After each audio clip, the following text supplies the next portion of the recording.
अस्सलाम वालेकुम। बच्चों मैं उम्मीद कर रहा हूँ कि आप सब लोग बिल्कुल खैरियत से हैं। हमने 10 मार्च से अपनी इंटर्नशिप का आगाज़ किया था। डे 1 हमने बेसिक इंट्रोडक्शन पढ़ा और डे 2 हमने प्रोडक्शन पढ़ा था। आज इंशाल्लाह डे 3 हम इस यूट्यूब प्रीमियर क्लास में यूट्यूब प्रीमियर क्लास से मुराद ये थी कि इस वक़्त जब ये लेक्चर शुरू होगा, तो मैं लाइव चैट पर आप लोगों से बात कर रहा हूँगा। जो भी सवाल आप लोगों को करना होगा, वो लाइव चैट पर आप लोग कर सकेंगे। इस वक़्त लिंक आप लोगों के व्हाट्सएप ग्रुप में शेयर हो चुका है। मैं 1 आध मिनट वेट कर रहा हूँ। जैसे ही स्टूडेंट सारे इस वक़्त यूट्यूब प्रीमियर वीडियो पर आ जाते हैं, तो हम क्लास शुरू करते हैं। आज हम क्वालिटी कंट्रोल पढ़ेंगे इंशाल्लाह। बहुत डेप्थ में हम सैंपलिंग के बारे में और क्वालिटी कंट्रोल टेस्ट के बारे में पढ़े होंगे। तो मैं देख रहा हूँ चैट पर इस वक़्त सारे लोग तकरीबन आ चुके हैं क्लास के। वालेकुम सलाम, सब लोगों का जो सलाम लिख रहे हैं, मैं चैट पर भी बात कर रहा हूँ आप लोगों से। तो आइए शुरू कर देते हैं आज की इस प्रीमियर वीडियो क्लास को। औज़ुबिल्लाहिमिनश्शैतानिर्रजीम, बिस्मिल्लाहिर्रहमानिर्रहीम। अस्सलाम वालेकुम। बच्चों मैं उम्मीद कर रहा हूँ कि आप सब लोग बिल्कुल खैरियत से हैं और आप सबको वेलकम आज day 3 online pharmaceutical industry internship पर। ये इस वक्त यूट्यूब प्रीमियर क्लास है। मैं लाइव चैट पर आप लोगों से बात कर रहा हूँ, आप लोगों को रिस्पॉन्ड कर रहा हूँ और जो भी चीज़ें आपको पूछनी है वो लाइव चैट पर आप लोगों को बता रहा हूँ। मैं वेट कर रहा हूँ 1 से 2 मिनट ताकि तमाम स्टूडेंट्स इस लाइव स्ट्रीम को ज्वाइन कर लें और आज की क्लास हम इस एक्सपीरियंस के साथ लेते हैं। डे 1 हमने पढ़ा था इंट्रोडक्शन टू इंडस्ट्री, वो हमने ज़ूम क्लास पर पढ़ा। हमने फार्मास्यूटिकल इंडस्ट्री का बैकग्राउंड पढ़ा, हमने फार्मास्यूटिकल इंडस्ट्री को पूरे तरीके से समझने की कोशिश की। डे 2 हमने पढ़ा फार्म प्रोडक्शन डिपार्टमेंट। हमने कल मशीन्स देखी, हमने कंप्रेशन मशीन्स देखी, लोअर पंच अपर पंच पे बात की और आज डे 3 जो यूट्यूब पर लाइव प्रीमियर क्लास हो रही है हमारी, उसका टॉपिक है क्वालिटी कंट्रोल डिपार्टमेंट।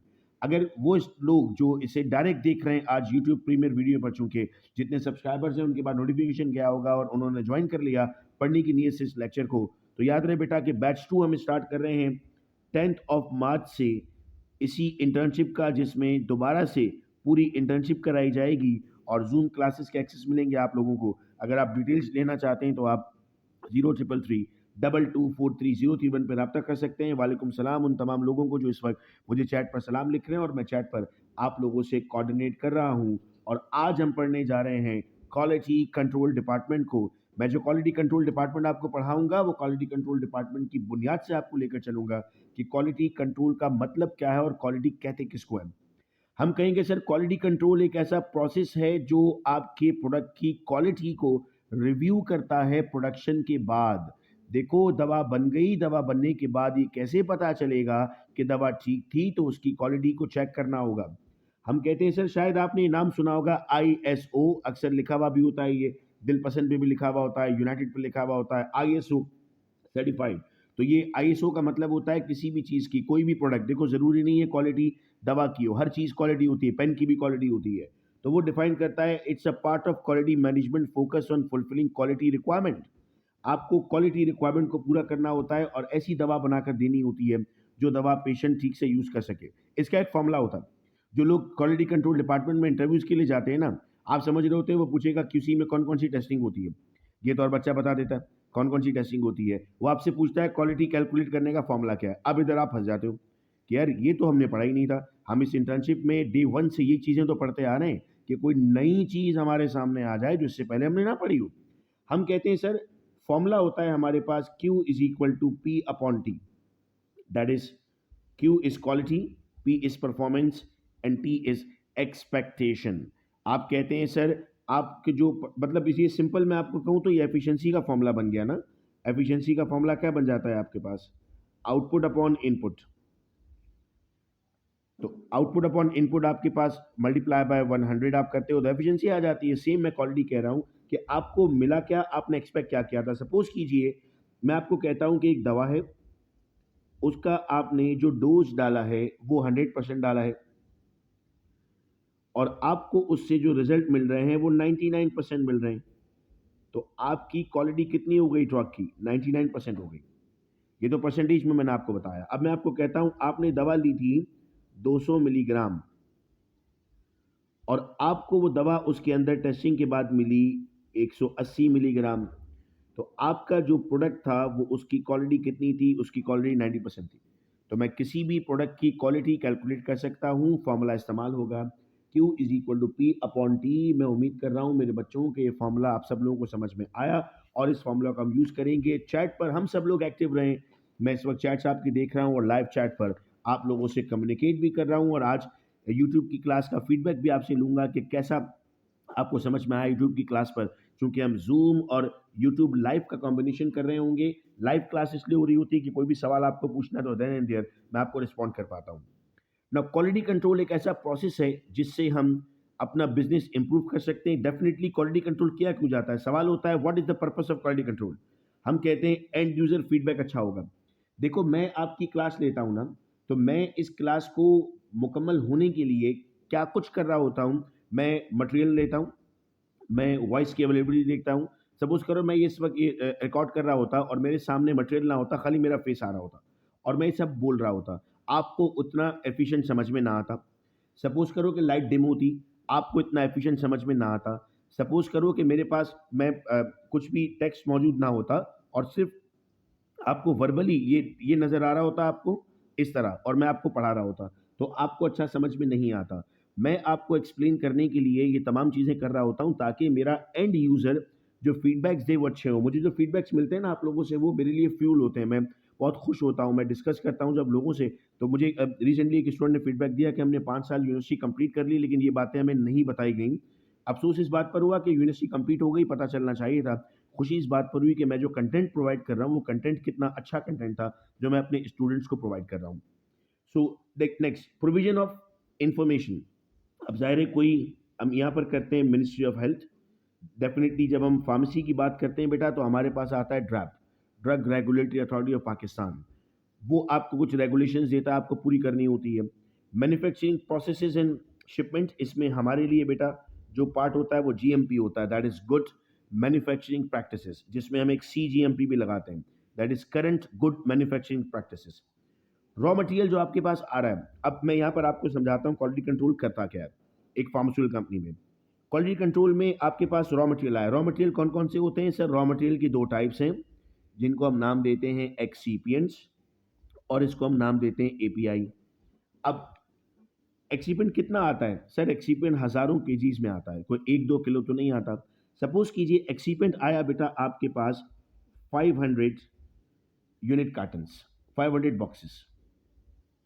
अब क्या आप 500 बॉक्सेस को सैंपल करेंगे? मेरा आप लोगों से सवाल है कि इसकी सैंपलिंग और टेस्टिंग कैसे की जाएगी? क्यूसी का तो काम है ना कि वो सैंपल करेगा, टेस्ट करेगा। मुझे बताइए क्यूसी इसको सैंपल कैसे करेगा? मैं इसको अब आपको लिख कर भी समझाने की कोशिश करता हूँ कि मेरे पास एक एक्सिपिएंट है और वो एक्सिपिएंट समझ लीजिए स्टार्च है।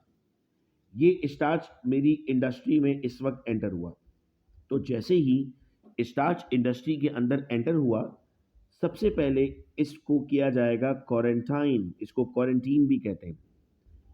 यानी एक ऐसा एरिया होगा जो येलो कलर की लाइंस बनी हुई होंगी, जिसके आसपास बाउंड्री बनी होगी, और इस येलो लाइन में हम उसको रख देंगे। येलो लाइन का मतलब होता है कि अभी इसकी टेस्टिंग प्रोसेस में है, इन प्रोसेस ऑफ टेस्टिंग, तब तक कंपनी इसको यूज नहीं कर सकती।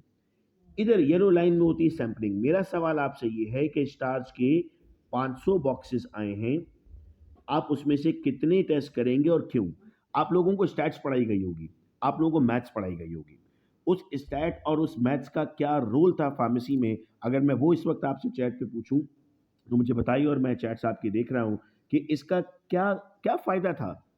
तो मैं इस वक्त जवाब देख पा रहा हूँ आपके, आप इसमें मुख्तलिफ रिस्पॉन्सेज लिख रहे हैं। मैं अगर आपको बताऊं तो बेटा स्टैट्स का एक रूल हम यहाँ पर फॉलो करते हैं, under root N plus one. आपने फॉलो करना होता है रूट एन प्लस वन को। आसान करता हूँ अपनी एग्जाम्पल, तो मैं अगर 100 बॉक्सेस कहता, तो 100 बॉक्सेस अगर मेरे पास मौजूद हैं और मैं रूट एन प्लस वन का फॉर्मूला लगाता, तो ये होता 10, मतलब 100 प्लस वन, ये हो जाता 10 प्लस वन, ये हो जाता 11। तो मुझे टोटल 100 में से कितने बॉक्सेस सैंपल करने हैं? 11 बॉक्सेस सैंपल करने हैं, और उस 11 की बुनियाद पर मैं तमाम को ओके कर दूंगा। इसके लिए मेरे पास एक रूल मौजूद है, under root N plus one का। ये रूल आप सब लोगों को याद होना चाहिए जिनको इंडस्ट्री में आगे जाना है और इंडस्ट्री से वो मोहब्बत करते हैं। इंडस्ट्री से मोहब्बत करोगे ना, इंडस्ट्री आपको खुद बुलाएगी। मैंने अपना कैरियर स्टार्ट किया, मैंने इंडस्ट्री से मोहब्बत की। मैं एक बहुत लोकल कंपनी में था, 3 साल मैंने वहाँ काम किया। लोग मुझे कहते थे इतना पढ़ा तुमने, एमफिल कर रहे हो तुम और एक लोकल कंपनी में काम कर रहे हो। मैं वहाँ पर चीज़ें सीख रहा था, वो एक इंस्टीट्यूट था मेरे लिए। फिर उसके बाद जो इंडस्ट्री की मोहब्बत थी वो मुझे जीएसके ले गई। मैंने 1.5 साल जीएसके में काम किया। जब मैंने जीएसके में काम किया तब मुझे अंदाज़ा हुआ कि जो नॉलेज मैं लेकर गया हूँ वो कितनी इंपॉर्टेंट थी। मैं आप लोगों को भी ये रिकमेंड करूँगा, मेरे बच्चों नॉलेज लेते रहो, नॉलेज मिलेगी, इंडस्ट्री दुनिया आपके खुली हुई है, नौकरियाँ आपके लिए खुली हुई हैं। अगर आप नॉलेज रखते हो तो कोई चीज़ मुश्किल नहीं है और इंशाअल्लाह, इंशाअल्लाह, इंशाअल्लाह मैं वो दिन दूर नहीं है जब देख रहा हूँ कि आप लोग सब अपने स्टेटस पर लगाएँगे कि हम फलाँ बड़ी कंपनी में चले गए, हम फलाँ बड़ी कंपनी में चले गए। अब बात आती है सर एक्टिव की। सर ये वाला फ़ॉर्मूला क्या एक्टिव पे भी अप्लाई होता है? नो। एक्टिव को हम कहते हैं सर हमें करनी पड़ेगी 100% टेस्टिंग, यानी तमाम एक्टिव को टेस्ट करना होगा। अब आप कहते हैं sir how is it possible कि हम 100% टेस्टिंग करें एक्टिव की? ये तो बहुत मुश्किल काम नहीं हो जाएगा? क्या आप 100% टेस्टिंग की बात कर रहे हो? बेटा 100% टेस्टिंग के लिए अब यहाँ पर हम इस्तेमाल करते हैं एक मशीन जिसका नाम है एफटीआईआर। एफटीआईआर एक ऐसी मशीन है जिसमें मैं आसान लफ्ज़ों में अगर उसका मैकेनिज़्म आपको समझाऊँ तो एक स्कैनर मौजूद है। उस स्कैनर को आप रखते हैं पाउडर के पास, यानी जो बॉक्स होता है ना आपका, उस बॉक्स का आउटर कार्टन यहाँ से फाड़ते हैं तो अंदर एक थैली होती है। उस थैली के पास आप उसको रखते हैं, तो वो उस पाउडर को अपनी लाइब्रेरी में सेंस करता है और लाइब्रेरी में सेंस करने के बाद वो आपको बता देता है पाउडर को आइडेंटिफ़ाई करके कि पाउडर बेसिकली क्या है। तो कितनी ज़बरदस्त टेक्नोलॉजी है ना एफटीआईआर। 100% टेस्टिंग करनी थी। इसे एफटीआईआर कहाँ यूज़ होता है? ज़्यादातर ये एफटीआईआर कस्टम में भी यूज़ होता है। भाई एक बॉक्स आया, उस बॉक्स के ऊपर लिखा हुआ है मेफिनेमिक एसिड। भाई क्या पता उसके अंदर क्या है? कुछ भी तो हो सकता है। मैं कैसे पास कर दूँ? और कस्टम पे चेक तो नहीं हो रहा होता, तो कस्टम क्या करता है? एफटीआईआर को इस्तेमाल करता है। ये एफटीआईआर मौजूद होता है हमारे पास जितनी भी एयरपोर्ट्स हैं या जितनी भी सिक्योरिटी की जगह है वहाँ पर भी पड़ा होता है। आप बैग में कोई चीज़ लेकर जा रहे हैं, आप कह रहे हैं कि ये नमक है, तो भाई वो आपको सबसे पहले तो आइडेंटिफ़ाई करके एफटीआईआर बताएगा। तो एफटीआईआर की लाइब्रेरी आपके पास हर प्रोडक्ट को रखती है अपने अंदर और उस प्रोडक्ट से आप आगे निकलते हो। तो किस तरह से आपके पास अब देखो सैंपलिंग क्लियर हो गई ना आपको। अच्छा फिर इसका क्या होगा सर? ये क्वारंटाइन जो आपने यहाँ पर लिखा था, आइए मेरे बच्चों ये समझाता हूँ। अगर ये पास हो गया तो ये ग्रीन एरिया में चला जाएगा, उसका कलर ग्रीन होगा। और अगर ये फेल हो गया तो इसके लिए एरिया बना हुआ होता है रिजेक्टेड एरिया, जो कि होता है रेड कलर में। तो आपने उसको कहाँ रख देना होता है? रेड कलर एरिया यानी रिजेक्टेड एरिया में। तो यहाँ पर रेड कलर एरिया रिजेक्टेड हो गया, यहाँ पर ग्रीन कलर एरिया पास एरिया हो गया और क्वारंटाइन येलो हो गया। तो कलर से पहचानते हैं कि आपके पास इस वक्त आपका प्रोडक्ट किस स्टेज में है। और जो भी सवाल है मैं आपसे रिक्वेस्ट करूंगा प्लीज पूछते रहिएगा चैट पर और मैं आप लोगों को रिस्पॉन्ड कर रहा हूँ। Product development and planning. अच्छा जी, प्रोडक्ट डेवलपमेंट में अब इसके बाद जो हमारा कल का टॉपिक है दैट इज क्वालिटी एश्योरेंस, उसमें भी ये रोल प्ले कर रहा होता है, क्वालिटी कंट्रोल के साथ कनेक्ट होता है क्वालिटी एश्योरेंस। ये आपके पास जो है जी इंपॉर्टेंस बन गई। अब आते हैं so what are the basic requirements of quality control. All the batches of product should be analysed approved according to the requirement of the relevant authorisation. देखते हो किसी ड्रग के ऊपर लिखा होता है यूएसपी, बीपी, किसी पे लिखा होता है एमएफजी स्पेक। जो टेस्टिंग हो रही है ना, उस टेस्टिंग की बुनियाद पर आप क्लासिफाई करते हो कि ये यूएसपी के स्टैंडर्ड्स आप यूज़ कर रहे हो यानी यूनाइटेड स्टेट फार्माकोपिया, बीपी के स्टैंडर्ड आप फॉलो कर रहे हो यानी ब्रिटिश फार्माकोपिया, एमएफजी स्पेक यानी आप इस्तेमाल कर रहे हो कंपनी के अपने स्टैंडर्ड, जो कंपनी के स्टैंडर्ड्स है आप उनको यूज़ कर रहे हो। इट शुड बी, और डेफिनेटली पाकिस्तान में काम कर रहे हैं तो आपको इस रेगुलेशन को मिनिमम फॉलो करना होगा, उसके बाद आप कहीं आगे जा रहे होते हैं। It should be ensured that finished product contain API, active pharmaceutical ingredient, that comply with the qualitative and quantitative composition। लिख रहा हूँ 250 मिलीग्राम ऑफ अ टैबलेट, तो उसके अंदर 250 मिलीग्राम होना चाहिए, दैट्स द क्वांटिटेटिव। वो 250 मिलीग्राम उतना असर भी करे, दैट्स द क्वालिटेटिव। दोनों चीज़ें चेक होनी चाहिए। Of the marketing authorization are one of the required purity and enclosed in properly labeled container। दवा पर सब चीज़ें लिखी होनी चाहिए कंटेनर के ऊपर। Sample of starting material, packaging material, intermediate bulk. Sample of starting material मतलब आपके रॉ मटेरियल, पैकेजिंग मटेरियल मतलब आपके जो यूनिट कार्टन आप यूज़ कर रहे हैं, इंटरमीडिएट मिसाल के तौर पर ग्रैन्यूल्स बन रहे हैं ये भी चेक होंगे, बल्क फिनिश प्रोडक्ट मिसाल के तौर पे टैबलेट बन गई ये भी चेक होगा। हर स्टेज पे आप चेक कर रहे होंगे। Should be taking by personal and by method approve by quality control department, यानी इसकी एसओपी बनी हुई होगी, स्टैंडर्ड ऑपरेटिंग प्रोसीजर। आप कहेंगे सर इतना सब होने के बाद दवा में प्रॉब्लम क्यों आती है? एक कंपनी में नाम नहीं डिस्क्लोज कर सकता, आप चाहे चैट पर मुझसे पूछ सकते हैं। 2010 का ये इंसिडेंट है कि उसकी एक कफ सिरप की वजह से 200 बच्चे मर गए।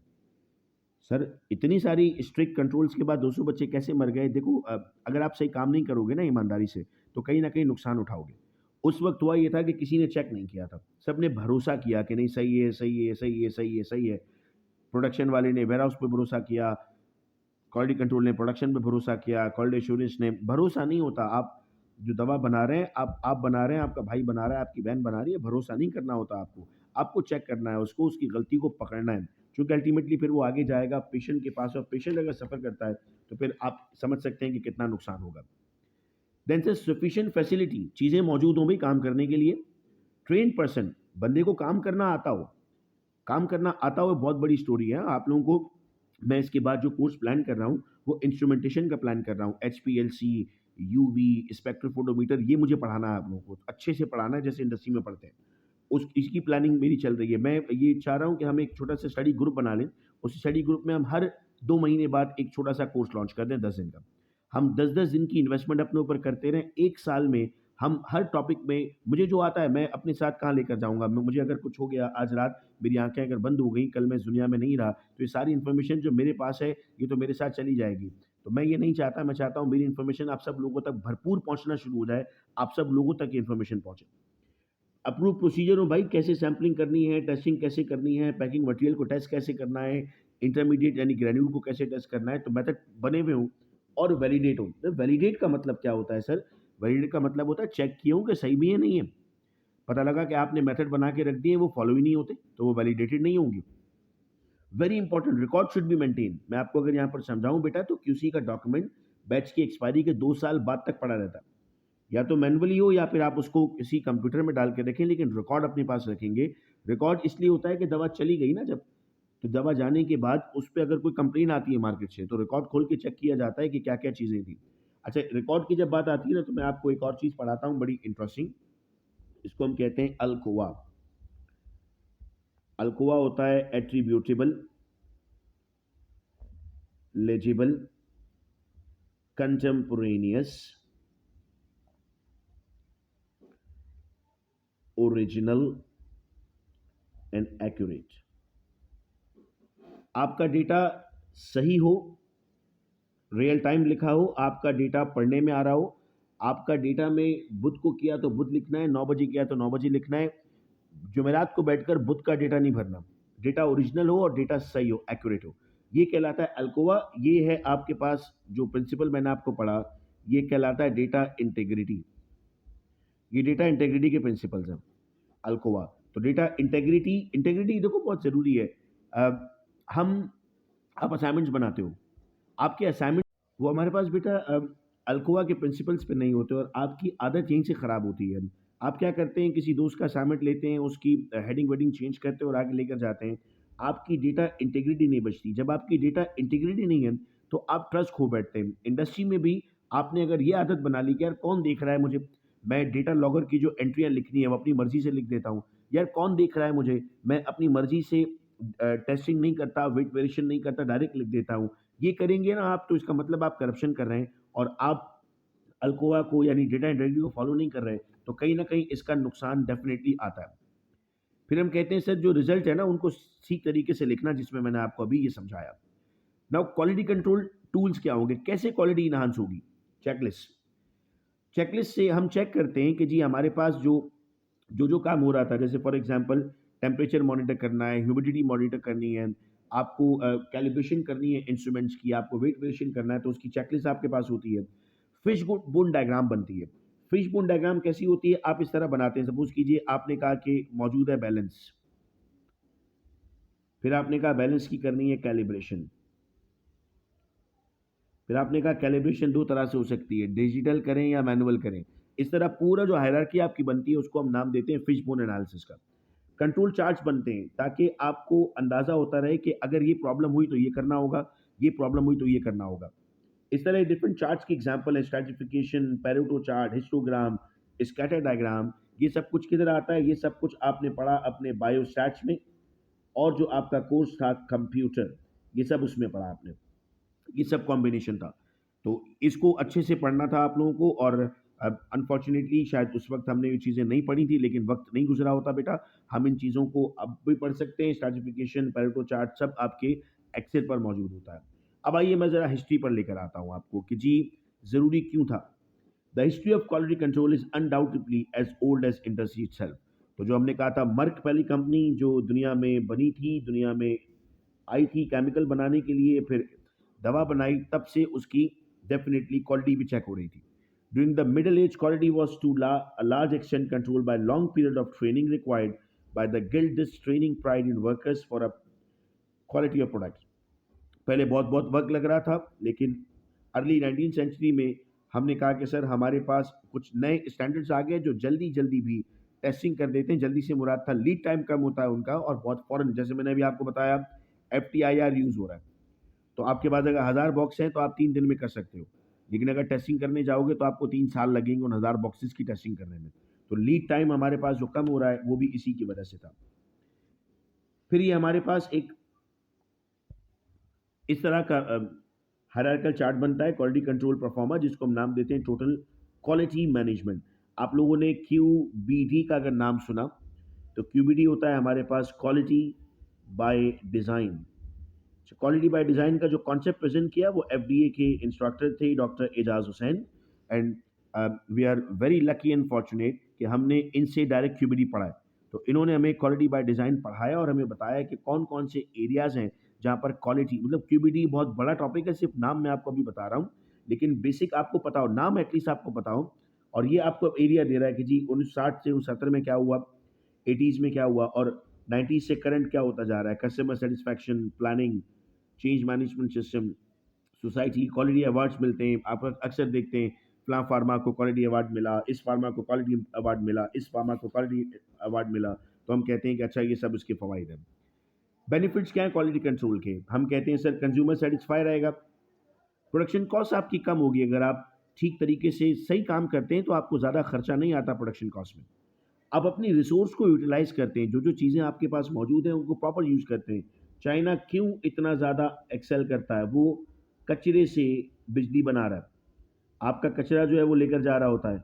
आपने देखा जगह-जगह डब्बे पड़े हुए, उन पे लिखा हुआ है project of Pakistan government in China.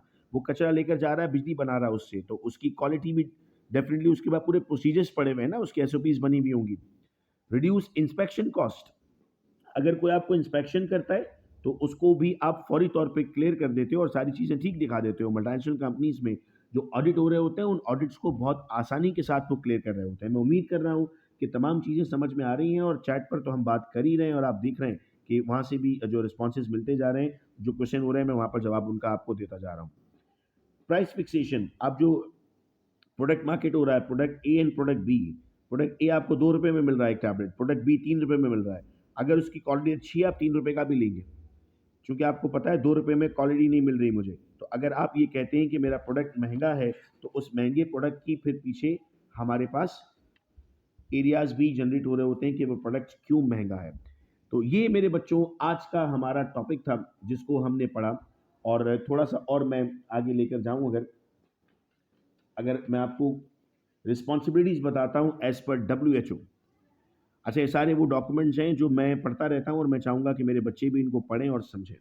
WHO क्या कहता है हमारे पास for the QC lab? Sampling करनी है, ठीक है सर। इश्यूइंग रिलीज़, रिजेक्ट और क्वारंटाइन। अब आपको पता है, तो मेरे बच्चे बता रहे हैं कि क्वारंटाइन का कलर होगा हमारे पास येलो। इस वक्त चैट पर लिख रहे हैं कि sir quarantine is of yellow colour. Reject क्या होगा sir? It's of red colour. Release क्या होगा? It's of green colour. तो आप बता पा रहे हैं किसका कलर क्या होगा? Assessment of the intermediate product, मतलब जो ग्रैन्यूल्स बन रहे हैं। Assessment of the bulk product, और फिर बल्क में भी रिलीज होगा तो ग्रीन कलर। रीप्रोसेस करना होगा तो आप फिर उसको येलो कलर में रीप्रोसेसिंग पे जाएंगे। मतलब रीप्रोसेस का मतलब है एक प्रोसेस दोबारा रिपीट करें। सर क्या मतलब था, समझाएं। एक टेस्ट होता है बेटा LOD, जिसको हम कहते हैं लॉस ऑन ड्राइंग। आपके पास मॉइस्चर कंटेंट ज़्यादा आ गया तो आपको QC कहेगा जी LOD दोबारा लगाएं, और इसको अगर एवोपरेट करना पड़ा तो वाटर को एवोपरेट करें। Assessment of the finish product, storing, keeping sample of each batch. Keeping sample का क्या मतलब है? हर बैच से इतना प्रोडक्ट आपको सेफ रखना है कि उसे आप अगर दोबारा टेस्ट करना पड़ा तो टेस्ट कर सकें। मिनिमम जो रिक्वायरमेंट होती है हमारे पास, वो हम कहते हैं 200 टैबलेट्स हमारे पास होनी चाहिए एक बैच की पड़ी हुई, और अगर सिरप है तो आपके पास एटलीस्ट भी 240 ml होना चाहिए। ये रिक्वायरमेंट्स हैं। तो अगर मैं आपको कहता हूँ कि पैक साइज़ 10 टैबलेट का है, तो 20 डब्बे तो आप उससे निकाल के रख देंगे और उसको नाम देंगे कीपिंग सैंपल का। ये आपके सैंपल रूम में हर वक़्त पड़ा रहेगा कि अगर कभी खुदा ना ख़ास्ता कोई कंप्लेन आती है मार्केट से, तो उस सूरत में आप इसका इस्तेमाल करेंगे। 240 एमएल है, मैं आपको कहता हूँ अगर 60 एमएल पैक साइज़ है, तो आप कहेंगे 4 उसके भी पैकेट आपको चाहिए, जो बॉक्स होते हैं, वो आपको रखने होंगे, उनको हम नाम देते हैं बेटा कीपिंग सैंपल का। Maintaining the batch wise full quality control test record with the signature of person, किसने साइन किया, बैच डॉक्यूमेंटेशन, इसको हम कहते हैं बीएमआर, ये भी क्वालिटी कंट्रोल का काम है। इंश्योरिंग प्रेसिजन एंड एक्यूरेसी, जो टेस्ट हो रहे हैं वो ऐसा तो नहीं है कि कोई किसी अनट्रेन्ड बंदे को दे दिया, आता नहीं था उसको और वो टेस्टिंग कर रहा है तो उसने सारा कुछ खराब कर दिया। Performing environmental monitoring check, humidity कितनी थी, टेम्परेचर कितना था। कैलिब्रेशन, कैलिब्रेशन बहुत इंपॉर्टेंट है। आप अपनी यूनिवर्सिटी में भी कैलिब्रेशन कर सकते हैं, कुछ स्टैंडर्ड वेट्स आते हैं, उन स्टैंडर्ड वेट्स को रख के मैं आपको स्टैंडर्ड वेट्स दिखाता भी हूँ अभी। इस तरह के बेटा हमारे पास देखो ये आते हैं, जैसे इस पे लिखा है 500 ग्राम, इस पे लिखा है 295 ग्राम, इस पे भी लिखा है 295 ग्राम। मैं जब इसको वेइंग बैलेंस पे रखूंगा ना, तो मेरा वेइंग बैलेंस मुझे रीडिंग दे 500 ग्राम। अगर वेइंग बैलेंस ने रीडिंग दी 500 ग्राम और एक्चुअल में ये 500 ग्राम था, तो इसका मतलब था बैलेंस कैलिब्रेटेड है। अगर मैं इसको रखता हूँ और रीडिंग देता है वो 490, इसका मतलब है क्वालिटी ठीक नहीं आ रही ना, वही फॉर्मूला लग जाएगा, परफॉर्मेंस टोटल एक्सपेक्टेड, तो एक्सपेक्टेड 500 था, परफॉर्मेंस में 490 आ गया, तो आप कहोगे कि ये ठीक नहीं है। इस तरह के, ये तो बड़े बैलेंस के मैं आपको दिखा रहा हूँ, इससे बड़े भी आते हैं, इससे छोटे भी आते हैं, ये कैलिब्रेशन कहलाता है। कंट्रोल ऑफ लेबोरेटरी रिएजेंट, कोई मिसयूज ना करे आपके रिएजेंट्स को। Testing of any return goods, कोई चीज़ वापस आई है तो उसको भी टेस्ट किया जाए पहले कि वो उसमें अब कितनी इम्प्योरिटीज़ हैं। Analysis of complain samples with their corresponding keeping sample. Suppose कीजिए कंपनी को कोई एक प्रोडक्ट बेचता है और कहता है भाई ये सही नहीं है, कंपनी पहले चेक करेगी मेरा है भी या नहीं है, ऐसा तो नहीं किसी और कंपनी ने बनाया हो, मेरा नाम गलत इस्तेमाल किया हो, नकली दवाएं भी तो बनती हैं, और तमाम का तमाम इन प्रोसेस कंट्रोल किया जाए। मेरे बच्चों, मैं उम्मीद करता हूँ कि ये जो पूरी तमाम बातें आप सब लोगों के सामने आज की गई क्वालिटी कंट्रोल डिपार्टमेंट को लेकर, वो आप सब लोगों के जहनों में बिल्कुल क्लियर हैं, आप सबको समझ में आई हैं। और इंशाल्लाह जो अगला लेक्चर होगा हमारा, वो क्वालिटी एश्योरेंस डिपार्टमेंट पर होगा। मैं एक बार फिर आपके फीडबैक का मुंतज़िर रहूँगा। आपके फीडबैक्स फ्यूल हैं मेरे लिए। आप बताएं ज़रूर मुझे कि कैसा लगा आप लोगों को ये पूरा आज का लेक्चर। और इंशाल्लाह कल हम आगे बढ़ेंगे एक नए टॉपिक के साथ, एक नए जज्बे के साथ। मैं इस वक्त लाइव प्रीमियर क्लास ऑफ कर रहा हूँ। अपना ख्याल रखना आप सब लोग। अल्लाह हाफिज़।